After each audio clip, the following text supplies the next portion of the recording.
انزال نے کس طرح وحی کو علم انسانی سے الگ کر کے رکھ دیا ہے۔ ہمارے ہاں وجدان کا لفظ ہے اور اس کے لیے عربی میں لفظ کشف ہے۔ وجدان یا کشف خارج سے نہیں ملتا، بلکہ یہ فکر انسانی ہی کی ایک شکل ہے جو بلند ہوتی ہے، لطیف ہوتی ہے۔ یہ دونوں انسان کے تحت شعور کے اندر گڑے ہوئے ہوتے ہیں، لیکن شعوری طور پر ان کا علم نہیں ہوتا۔ بہرحال جو کچھ بھی یہ ہوں، یہ انسان کے اندر سے باہر آتے ہیں، وحی کی طرح باہر سے اندر نہیں آتے۔ وحی کے اندر نبی کی اپنی عقل و شعور کا کوئی دخل نہیں ہوتا۔ خارج سے نبی کے قلب اطہر پر وحی کے الفاظ القاء ہوتے تھے۔ نبی وحی کے الفاظ کو ہو بہو انسانوں کی طرف منتقل کر دیا کرتا تھا۔ یہ ہے وہ چیز یعنی آبجیکٹیوٹی جو لفظ انزال میں پوشیدہ ہے۔ اس ایک لفظ نے انسانی فکر پر مبنی علم کو الگ کر کے رکھ دیا۔ یہ یاد رہے کہ نبی اکرم صلی اللہ علیہ وسلم کی ذات اقدس پر نبوت کا خاتمہ ہو گیا ہے، تو اس کے معنی یہ ہے کہ خدا سے براہ راست علم حاصل ہونا بھی ختم ہو گیا ہے۔ اب جو بھی یہ دعویٰ کرے کہ اسے خدا سے براہ راست علم ملتا ہے، چاہے اس کا نام جو بھی رکھے، تو وہ نبوت کا دعویٰ کرتا ہے اور ختم نبوت کی مہر کو توڑتا ہے، چاہے وہ خدا سے براہ راست ملنے والے علم کو کچھ بھی نام دے۔ دنیا کے سائنسدان حقائق پر پڑے پرتوں کو اٹھا کر حقیقت کا انکشاف کرتے ہیں، جبکہ نبی پر حقیقت خود منکشف ریویل ہوتی ہے۔ اسے حقیقت کی تلاش میں کوششیں نہیں کرنا پڑتی۔ وہی یعنی حقائق کس طرح نبی پر منکشف ہوتے تھے، اسے کوئی غیر از نبی نہ جان سکتا اور نہ سمجھ سکتا ہے۔ البتہ وحی کے متن کو انسان غور و فکر کے ساتھ سمجھ اور سمجھا سکتا ہے۔ وما انزل من قبلک، سورہ 2 آیت نمبر 4 کا مفہوم۔ قرآن بتاتا ہے کہ قریہ قریہ بستی بستی انبیاء کرام بھیجے گئے تھے، چاہے قرآن نے کسی نبی کا نام بتایا ہو یا نہ بتایا ہو۔ تمام مذاہب کے بانیوں کا احترام کرنا ہم پر لازم ہے، کیونکہ ہو سکتا ہے کہ مذہب والے اپنے بانی کو نبی کے نام سے نہ پکارتے ہوں، لیکن شاید وہ نبی ہو۔ جیسے کہ قرآن نے خود کہا کہ سابقہ انبیاء کی تعلیم آمیزش کی وجہ سے اصلی نہیں رہی، تو ہم یہ ایمان رکھیں گے کہ تمام انبیاء اکرام پر جو تعلیم خدا نے نازل کی تھی اور اس پر ہم ایمان رکھتے ہیں۔ البتہ ان کی موجودہ تعلیم یا کتابوں پر ایمان کی ضرورت نہیں ہے۔ قرآن کریم کی بنیادی اصطلاح آخرت، سورہ 2 آیت نمبر 4 کا مفہوم۔ وَبِالْآخِرَاتِ هُمْ يُوقِنُونَ، سورہ 2 آیت 4۔ آخرت قرآن کی ایک بنیادی اصطلاح ہے، لہٰذا ہمارے ذہنوں میں آخرت کے متعلق قرآن ہی کا دیا ہوا تصور ہونا چاہیے۔ لفظ آخر کی مؤنث آخرت ہے۔ آخرت کسی سلسلے کی ایسی کڑی کو کہتے ہیں جس کے بعد پھر سابقہ کڑیوں کا سلسلہ منقطع ہو جائے، یعنی جو سلسلہ کڑی در کڑی چلا آ رہا تھا وہ ختم ہو اور پھر آگے دوسرا سلسلہ چلے، اور وہ دوسرا سلسلہ پہلے والے سلسلے کی مانند نہ ہو۔ زندگی کا پہلا نفس واحدہ، فرسٹ لائف سیل، جب طبعی قانون ارتقاء کی روح سے کڑی در کڑی نشو و نما پاتا ہوا کروڑوں سالوں کے بعد انسانی پیکر میں پہنچا، تو یہ ابھی حیوان ہی تھا۔ اس نشو و نما میں اس کی ساری کڑیاں ایک دوسرے سے وابستہ رہیں۔ انسانیت کی منزل میں اس کے اندر ایک اضافہ ہوا۔ خدا نے اس کے اندر الوہیاتی توانائی دی جسے انسانی ذات کہتے ہیں۔ انسانی ذات انسان کی سابقہ کڑیوں کی پیداوار نہیں ہے اور نہ ہی یہ مادی شے ہے۔ انسان کے حیوانی پیکر کو جب انسانی ذات عطا ہوئی تو یہ دیگر حیوانی سلسلے کی مخلوقات سے ایک جدید مخلوق بن گیا۔ آخرت میں زندگی ہماری موجودہ طبعی زندگی کی کڑیوں کا نتیجہ نہیں ہوگی، وہ تخلیق جدید ہوگی۔ وہ جدید تخلیق کیسی ہوگی؟ ہم اپنے دنیاوی شعور کی سطح پر اس کو نہیں سمجھ سکتے۔ حیات آخرت پر ایمان دراصل خدا کے قانون مکافات عمل پر ایمان ہے۔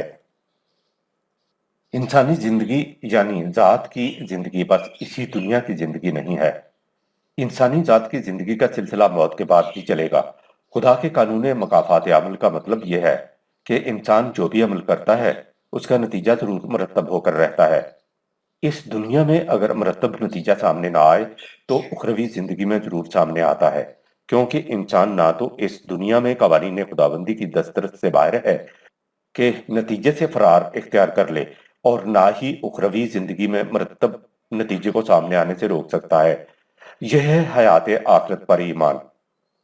اگر انسانوں کو خدا کے قانون مکافات عمل پر یقین آ جائے کہ میں جو کچھ کروں گا اچھا یا برا اس کا اجر مجھے ضرور ملے گا، تو آپ دیکھیں گے کہ معاشرے میں کس طرح امن ابھر کر آتا ہے۔ نتیجے کو قرآن اجر کہتا ہے۔ آخر کے مفہوم کی وسعت، ایک تو یہ طبعی دنیا ہے جس میں ہم زندگی گزار رہے ہیں، یہ ہمارا حال ہے عاجلہ یعنی الدنیا ہے۔ دوسری دنیا وہ ہے جو مستقبل، فیوچر میں موت کے بعد ہر انسان کے سامنے ہوگی۔ یہ ہماری دنیاوی زندگی کی آخرت یعنی مستقبل یا فیوچر ہے۔ قرآن نے دنیا و آخرت یعنی حال اور مستقبل کا جو تصور دیا ہے اس کو ہم یوں بھی کہہ سکتے ہیں کہ یہ طبعی دنیا حال پریزنٹ ہے اور موت کے بعد کی زندگی ہماری دنیاوی زندگی کا مستقبل یا آخرت ہے۔ اسی طرح اس دنیا میں بھی کسی انسان کا یا قوم کا ایک حال پریزنٹ ہوتا ہے جس میں وہ زندگی گزار رہا یا رہی ہوتی ہے، اور ایک مستقبل یعنی آخرت اسی دنیا میں وہ زندگی ہے جو حال پریزنٹ گزرنے کے بعد پیش آتی ہے، یعنی حال گزرنے کے بعد اسی دنیا میں مستقبل آخرت کی زندگی۔ لہٰذا ایک انسان کا، ایک قوم کا اسی دنیا میں ایک حال الدنیا بھی ہے جسے قرآن عاجلہ بھی کہتا ہے، اور ایک مستقبل آخرت بھی ہے جو اسی دنیا میں حال پریزنٹ کے گزرنے کے بعد آتا ہے۔ قرآن نے جہاں الدنیا والآخرہ کے الفاظ استعمال کیے ہیں ان میں سے کہیں کہیں الدنیا سے مراد اسی دنیا میں مفاد عاجلہ یعنی امیجیٹ گین ہے، اور الآخرہ سے مراد اسی دنیا میں فرد یا قوم کا آخرہ مستقبل یا مرنے کے بعد پوری انسانیت کا مستقبل آخرت بھی مراد ہے۔ آخرت صرف مرنے کے بعد آنے والی زندگی ہی کو نہیں کہتے، آخرت تو ہر سانس گزرنے کے بعد آتی رہتی ہے۔ یہ جو ہم کہتے ہیں کہ جو لوگ صرف اپنے حال کی سرفرازیوں پر ہی یقین نہیں رکھتے بلکہ مستقبل کے متعلق بھی انہیں یقین ہوتا ہے کہ ان کی آخرت مستقبل بھی شاندار ہوگا، تو اس سے مراد یہی نہیں کہ مرنے کے بعد آخرت شاندار ہوگی، بلکہ اس سے مراد اسی دنیا میں آنے والا مستقبل آخرت ہوتا ہے۔ ہر نظام کے بعد جو نظام آئے گا وہ پہلے نظام کی آخرت ہوگا۔ ہر سانس کے بعد آنے والا سانس پہلے سانس کی آخرہ ہوتا ہے۔ عمر کے حصے میں ہر آنے والا دن پہلے دن کی آخرت مستقبل ہوتا ہے۔ اس دنیا میں موت کے بعد آنے والی زندگی آخرت مستقبل ہوتی ہے۔ جو قوم اپنے آج پریزنٹ میں عاقبت اندیش نہیں ہوتی اس کی آنے والی نسل یعنی آخرہ کی زندگی ناخوشگوار ہوتی ہے۔ جس قدر کسی فرد یا قوم کی نگاہیں دوررس ہوں گی یعنی آخرت بین ہوں گی اتنی ہی اس کی آخرہ بہتر ہوگی۔ جس کو آج اپنی اخروی زندگی کا خیال ہے اور وہ قوانین خداوندی کے مطابق زندگی بسر کرتا ہے تو کل یعنی اس کی آخرت خوشگوار ہوگی۔ اس لیے کہا ربنا آتنا فی الدنیا حسنہ وفی الآخرہ حسنہ، سورہ 2 آیت 201۔ جس نے اپنے آج حال الدنیا کو خوشگوار بنا لیا اس کا اسی دنیا میں کل مستقبل یا آخرت اور مرنے کے بعد آخرت بھی خوشگوار ہوگی۔ دوسرے مقام پہ ہے للذین احسنوا فی ہذہ الدنیا حسنۃ والدار الآخرہ خیر، سورہ 16 آیت نمبر 30۔ جن لوگوں کی قوانین خداوندی کے مطابق زندگی بسر کرنے سے اس دنیا کی زندگی حسین ہو جائے گی تو اسی دنیا میں ان کی آخرت اور مرنے کے بعد کی آخرت میں ان کا گھر خیر کا ہوگا، سورہ نمبر 2 آیت نمبر 5۔ اولئک علی ھدی من ربہم واولئک ھم المفلحون۔ اوپر مذکورہ خصوصیات کے حامل یہی وہ متقی لوگ ہیں جو اپنے رب کی واضح اور روشن رہنمائی پر گامزن ہیں، اور یہی وہ لوگ ہیں جن کو آخر الامر دنیا و آخرت کی زندگی میں کامیابی و کامرانی ملنے والی ہے۔ مفلحون فلاح اور فلاحت، کامرانی کھیتی کا پنپنا اور بار آور ہونے کو کہتے ہیں، یعنی ان کے اعمال کی کھیتی کے نتائج سرسبز و شاداب اور خوشگوار ہوں گے۔